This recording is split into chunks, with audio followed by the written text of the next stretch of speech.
Al final el peso del partido lo hemos llevado, pero si tienes fallos individuales, al final son equipos que te matan porque tienen calidad arriba y te matan, y así ha sido.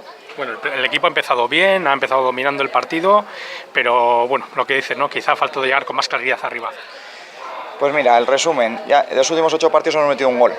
Ahí se queda ya lo que nos pasa. Y bueno, pero felicitar también al Arenas, que lo ha intentado y le ha echado pelotas y todo eso, y bien, y merecido, muy merecido. Quizá también un poquito esta eliminatoria os haya venido un poco tarde, ¿no? Porque ya el equipo con la salvación en la división de honor, y habéis estado pues prácticamente un par de semanas sin competir antes de empezar en esta Copa, y quizá os ha podido pasar factura en lo que es ritmo.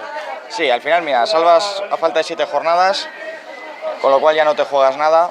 La mente ya, mucha gente de tercer año que ya está pensando ya en otras cosas, cada uno con sus cosas.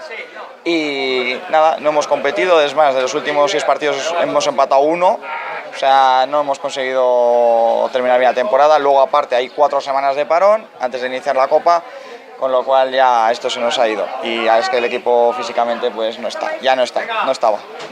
Una pena, ¿no? Con la buena temporada que había realizado en esa división de honor. Joder, es que hemos hecho una temporada muy buena, o sea, muy buena, y hemos competido muy bien, y bueno, que esto al final no estropea nada, ¿eh? O sea, esto al final nos han eliminado y no estropea nada. Lo que pasa es que es verdad que queríamos conseguir a ver si llegamos lo más lejos posible, pero ya se ha visto que no podemos, así que descansar, pensar en la temporada que viene, prepararla bien, y luego descanso merecido y a por todas la temporada que viene.